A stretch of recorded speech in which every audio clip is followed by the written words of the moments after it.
નમસ્કાર, પ્રવેગ ટીવીમાં આપનું સ્વાગત છે। હું છું ભદ્રેશ। આપ જોઈ રહ્યા છો પ્રવેગ પ્રાઇમ ટાઈમ। સમાચારની શરૂઆતમાં એક નજર કરીએ હેડલાઇન્સ પર। બિહાર વિધાનસભામાં નીતિશ કુમારે વિશ્વાસ મત જીત્યો। નીતિશ કુમારને 129 મતો મળ્યા, વિપક્ષનો વોકઆઉટ।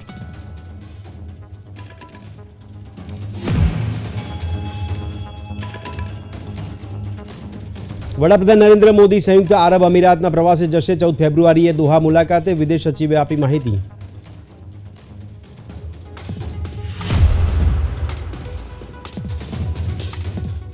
વિધાનસભામાં શિક્ષકોની ઘટ અંગે વિપક્ષો દ્વારા સવાલ ઉઠાવાયા। જીતુ વાઘાણીએ કહ્યું, ભરતી અંગે નવી નીતિ બની રહી છે।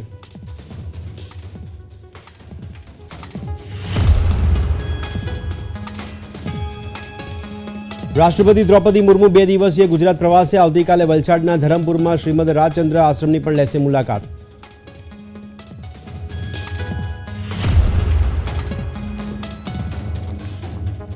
અંબાજી મહાપ્રસાદના ઓનલાઈન વેચાણની વ્યવસ્થા શરૂ કરાઈ। વેબસાઇટ મારફતે પ્રસાદ ઘરે મંગાવી શકાશે।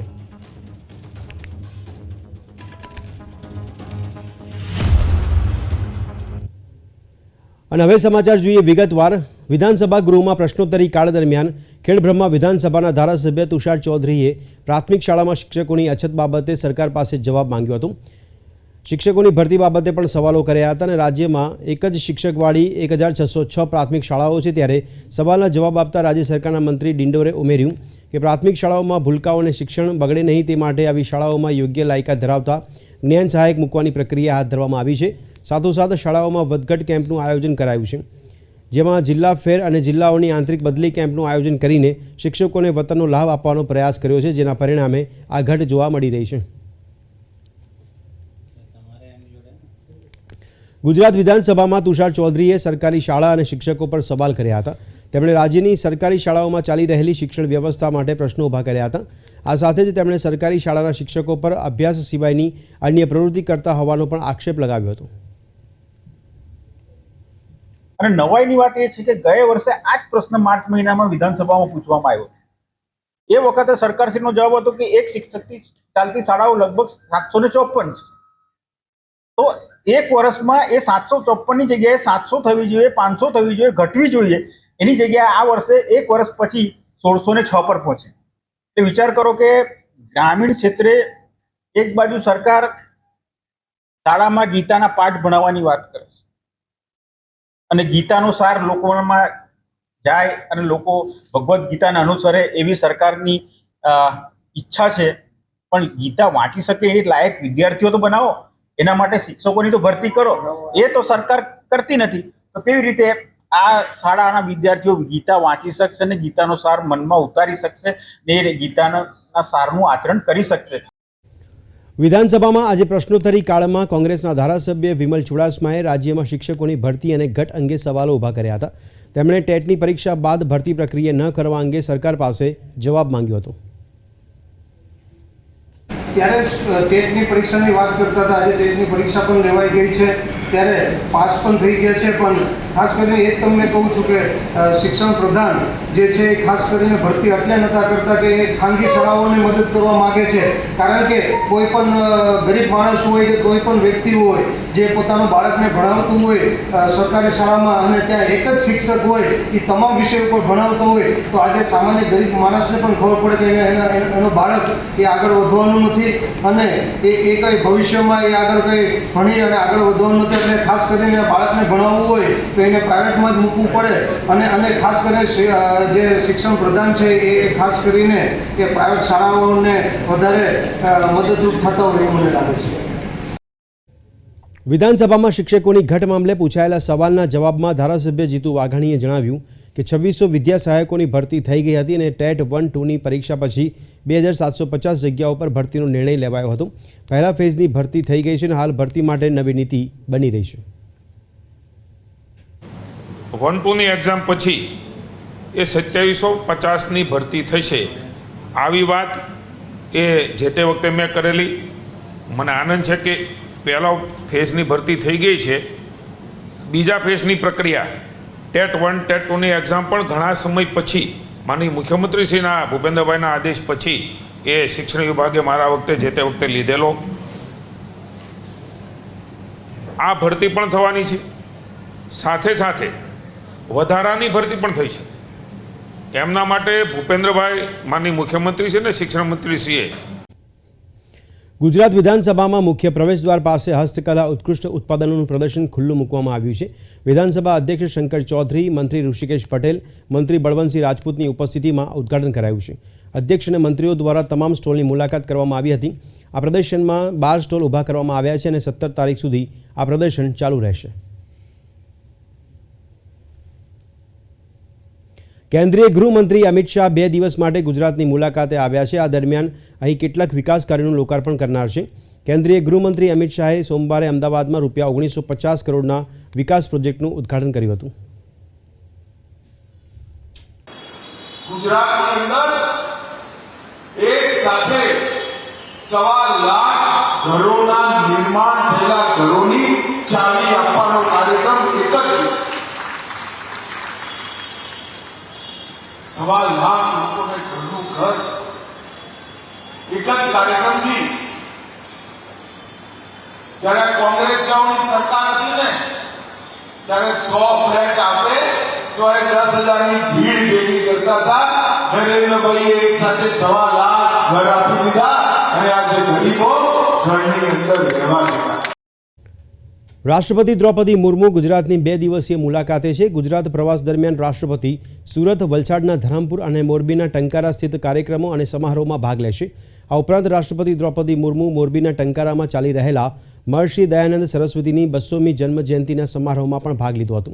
જ્યારે બીજા દિવસે રાષ્ટ્રપતિ મુર્મુ વલસાડ જિલ્લાના ધરમપુર સ્થિત શ્રીમદ રાજચંદ્ર આશ્રમની પણ મુલાકાત રહેશે। युग में त्रेता युग में भगवान श्री रामचंद्र जी के वनवास भ्रमण के दंडकारण्य डांग प्रदेश का उल्लेख पुराणों में है।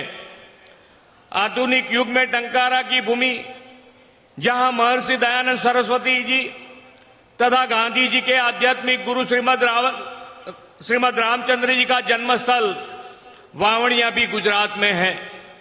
स्वामी विवेकानंद ने शिकागो धर्म परिषद में जाने से पहले इस भूमि का विचरण किया है। यशस्वी प्रधानमंत्री और विश्व नेता नरेंद्र भाई मोदी भी इसी गुर्जर धरा का संतान है। स्वामी दयानंद जी का आदर्श था कि भारत उसके प्राचीन मूल धर्म को फिर से प्राप्त करे, प्राचीन परंपराओं को पुनर्जीवित करे और फिर से एक बार समग्र दुनिया के लिए विश्व गुरु की भूमिका निभाए।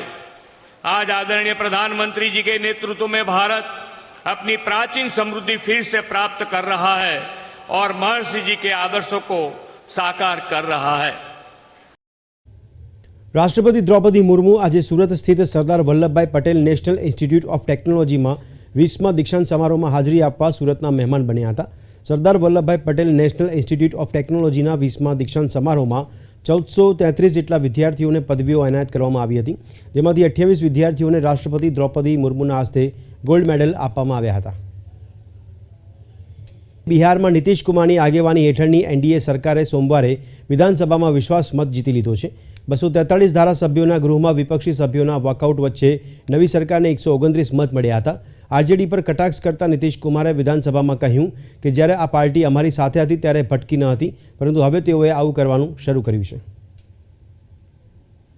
जब ये पार्टी हम लोगों के साथ थी कभी इधर उधर नहीं किया था, अब आज शुरू हो गया, अच्छा नहीं है। और अभी भी आप एक ही जगह सबको रखे हुए थे और फिर हम लोगों के पार्टी के इनके पार्टी के अनेक लोगों को पता चला कि कितना लाख लाख दे रहे थे सबको इधर उधर करने के लिए। अब कहां से पैसा आया, कहां से पैसा आया, हम सबका जांच करवाएंगे, सबका जांच करवाएंगे, कोई गड़बड़। याद रखिएगा आप लोगों की पार्टी ठीक नहीं कर रही है। વડાપ્રધાન નરેન્દ્ર મોદીએ સોમવારે વિડીયો કોન્ફરન્સિંગ દ્વારા કેન્દ્ર સરકારના વિભાગોમાં નવી ભરતી કરાયેલા 1 લાખથી વધુ નિમણૂક પત્રોનું વિતરણ કર્યું હતું। રોજગાર મેળો દેશભરમાં 47 સ્થળોએ યોજાઈ રહ્યો છે, ત્યારે કેન્દ્ર સરકારના વિભાગોમાં ભરતી થઈ રહી છે અને રાજ્ય તથા કેન્દ્ર શાસિત પ્રદેશ સરકારો આ પહેલને સમર્થન આપી રહી છે। पहले की सरकार ने अपने 10 साल में जितनी सरकारी नौकरियां दी थी उससे लगभग 1.5 गुना ज्यादा सरकारी नौकरी भाजपा की सरकार ने अपने 10 साल में दी है।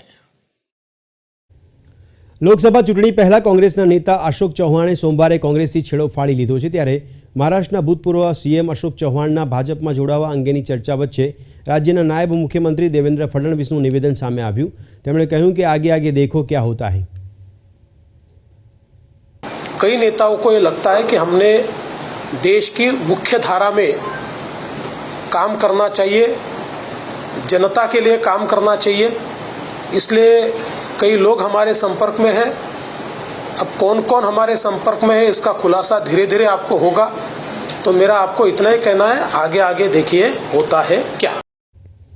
ખેડૂતોએ 13મી ફેબ્રુઆરી મંગળવારના રોજ ટ્રેક્ટર, બસ અને અન્ય સાધનોથી દિલ્હી કૂચ કરવાની જાહેરાત કર્યા બાદ દિલ્હી પોલીસે મંગળવારે રાષ્ટ્રીય રાજધાનીમાં કલમ 144 લાગુ કરી હતી। આ આદેશ 1 મહિના સુધી અમલમાં રહેશે। આપણે જણાવીએ કે પોલીસે આ નિર્ણય ખેડૂતોના દિલ્હી માર્ચની જાહેરાત બાદ લીધો છે। આ સાથે દિલ્હીની સરહદો પર સુરક્ષા વ્યવસ્થા પણ સઘન કરવામાં આવી છે। આ સમયગાળા દરમિયાન ઘણા લોકોના એકઠા થવા પર પ્રતિબંધ લાદવામાં આવ્યો છે। દેખાવો અને રેલીઓ પર પ્રતિબંધ મૂકવામાં આવ્યો છે। આ સાથે દિલ્હીની સરહદોથી ટ્રેક્ટર ટ્રોલીના પ્રવેશ પર પ્રતિબંધ લગાવવામાં આવ્યો છે।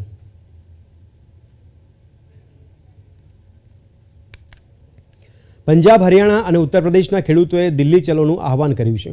અમૃતસર, પંજાબના ખેડૂતોએ દિલ્હી જવાની તૈયારી શરૂ કરી છે, ત્યારે સુરક્ષા દળોએ પ્રદર્શનકારીઓને લઈ જતા વાહનોને દિલ્હીમાં પ્રવેશતા રોકવા માટે દિલ્હી સરહદ પર કોન્ક્રીટ બ્લોક્સ અને લોખંડની ખીલીઓ લગાવી દીધી છે।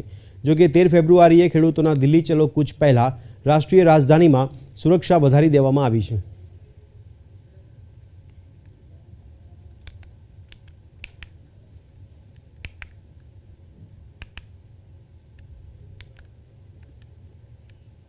આધ્યાત્મિક ગુરુ સદગુરુ જગ્ગી વાસુદેવ સોમવારે રામ મંદિરમાં પૂજા કરવા માટે અયોધ્યા પહોંચ્યા હતા।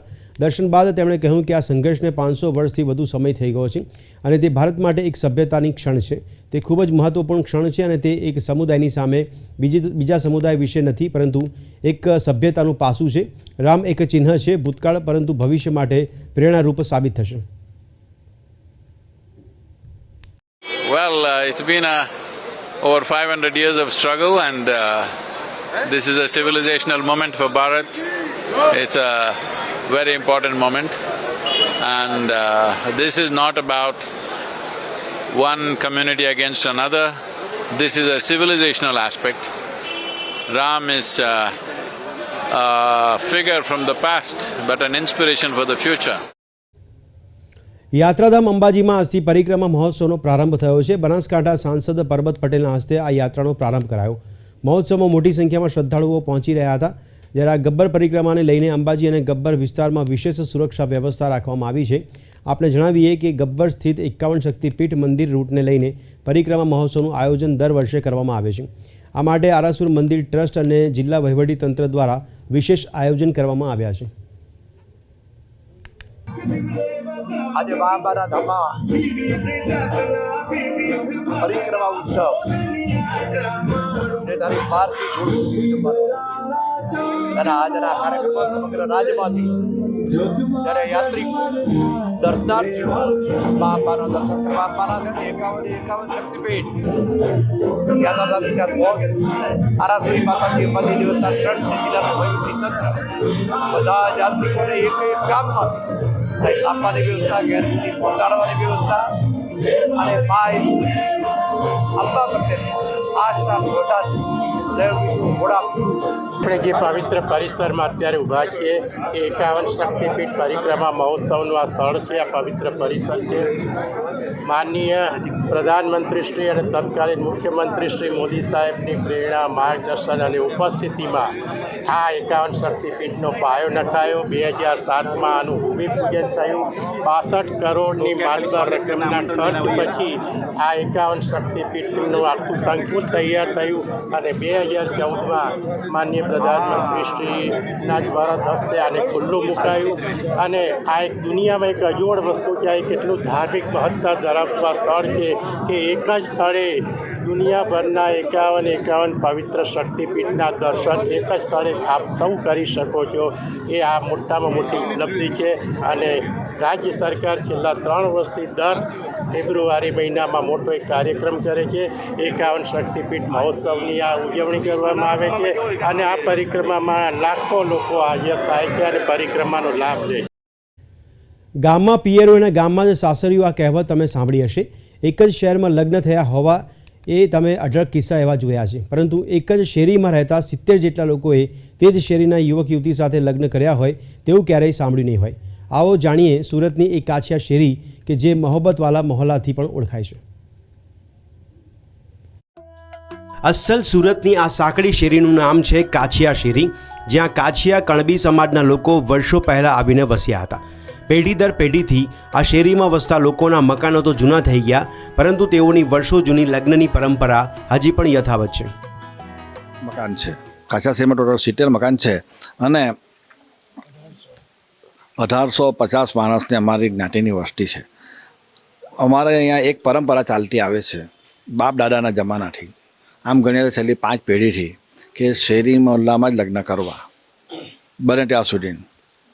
અને આ મારા મિસિસ છે શીલાબેન, એટલે મારા સાસરા તરફથી પણ એ લોકોના પણ 5 કપલ એટલે કે 5 ભાઈ બહેનના લગ્ન કાછિયા શેરીમાં થયા છે અને તે લવ મેરેજ થયા છે. મારા લગ્ન પણ કાછિયા શેરીમાં થયા છે અને આ મારું સાસરું છે. જોવાની વાત એ છે કે અહીંયા સામસામે આજુબાજુ શેરી મોહલ્લામાં 10 ઘર 20 પણ મોહલ્લામાં જ લગ્ન કરવાની પ્રથા છે. 70 કપલ લગ્નથી જોડાયેલા છે કાછિયા શેરીમાં છે. તે ઉપરાંત 48 કપલ તો લવ મેરેજવાળા છે. હવે એ 48 કપલમાં એમના જે છોકરાઓ પણ છે તેઓ અત્યારે એવું ઈચ્છે છે કે મારા લગ્ન કાછિયા શેરી. અહીં સંબંધોની એક અનોખી હાર માળા છે. એક જ સમાજનો સમૂહ એક જગ્યાએ જ વસવાટ કરતો હોવાથી છોકરા છોકરીઓના ચારિત્ર્ય અંગે કોઈ શંકા કરવાની રહેતી નથી. દરેક પરિવાર ખુલ્લી કિતાબ જેવો હોવાથી લગ્ન ગ્રંથિનું કામ સરળ રહે છે. અહીં મહત્વની વાત એ છે કે આટલા પ્રેમ લગ્ન થયા હોવા છતાં હજુ સુધી તેમાંથી એક પણ દંપતીના છૂટાછેડા થયા નથી. અમારા બંનેના લવ મેરેજ છે ને અમારા મોહલ્લામાં પણ અમે એક જ સમાજના બધા રહીએ છીએ, એટલે બધા અંદર અહીંયા જ પરણેલા છે એકબીજાની સાથે. એ લગભગ અમે 70 થી 75 કપલ એવું છે કે અહીંયા જ પરણેલા. ઇવન મારા ફાધર મધર પણ આ જ મોહલ્લાના છે. મારા સાસુ સસરા, મારા નણંદ નંદોઈ બધા આ જ મોહલ્લામાં પરણેલા છે. ને અત્યાર સુધી મારા છોકરા છોકરી છે એ બંને પણ લવ મેરેજ જ છે. એને અમે કોઈ વાંધો, અમે લવ મેરેજ કરેલા એટલે છોકરાઓ માટે વાંધો ઉઠાવ્યો જ નથી. અમે 5 ભાઈ બહેન શેરી મોહલ્લામાં જ પરણેલા છે, એમાંથી અમે 3 પણ લવ મેરેજ જ છીએ. ને અત્યાર સુધીમાં અમારે જે લવ મેરેજ થયા કે એરેન્જ મેરેજ એક જ સમાજના થયા, પણ કોઈના છૂટાછેડા થયા નથી. બાળપણથી ભેગા રમી ગણીને મોટા થયા બાદ તેમાંથી જ કોઈ મિત્ર કે પ્રેમી સાથે લગ્ન કરવાની આ પરંપરા છેલ્લી 6 પેઢીઓથી અહીં જોવા મળે છે. આ શેરીમાં વડીલો હોય કે યુવા પેઢી, દરેક લોકોના લગ્નની અલગ પ્રેમ કહાનીઓ છે. 6 પેઢીથી ચાલતી આવતી આ લગ્નની પરંપરા આગળની પેઢી પણ અનુસરી રહી છે. ઉત્તર પ્રદેશના મુઝફ્ફરનગરમાં નિરાધાર અને અબોલ પશુઓ માટે ગાય અભયારણ્ય તૈયાર કરવામાં આવી રહ્યું છે. આવો જોઈએ અમારો વિશેષ અહેવાલ. ઉત્તર પ્રદેશના મુઝફ્ફરનગર જિલ્લાના તુગલપુર કમહેરા ગામમાં નિરાધાર પશુઓ માટે આશ્રય સ્થાન પૂર્ણ થવા જઈ રહ્યું છે.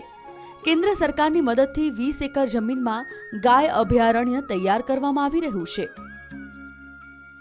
देखिए निर्माण करीब करीब पूरा हो चुका है और गौवंश का आना वहाँ शुरू हो चुका है. धीरे धीरे हम उसकी संख्या लगातार रोज ही बढ़ा रहे हैं और इतना भी मुजफ्फरनगर जनपद का गौवंश है जो सड़कों पे घूम रहा है, जो खेतों में जो किसान को समस्या हो रही है, उन सबको हम वहाँ पे रखे हैं काउ सेंचुरी के अंदर और एक अलग तरह की व्यवस्था, बेहतर व्यवस्था देने का प्रयास किया है. एक तरह से पब्लिक प्राइवेट पार्टनरशिप के बेस पे वो चलेगी. एक समिति के द्वारा उसको चलाया जाएगा और जनता का सहयोग भी उसमें, सरकार के साथ साथ सरकार और जनता दोनों के सहयोग से उस काउ सेंचुरी को चलाया जाएगा. અહીં અંદાજે 5000 જેટલી ગાયો રાખવામાં આવશે તેમજ અન્ય સુવિધા ઉપરાંત અહીં CNG પ્લાન્ટ પણ બનાવવામાં આવશે. ये पायलट प्रोजेक्ट आप कह सकते हैं.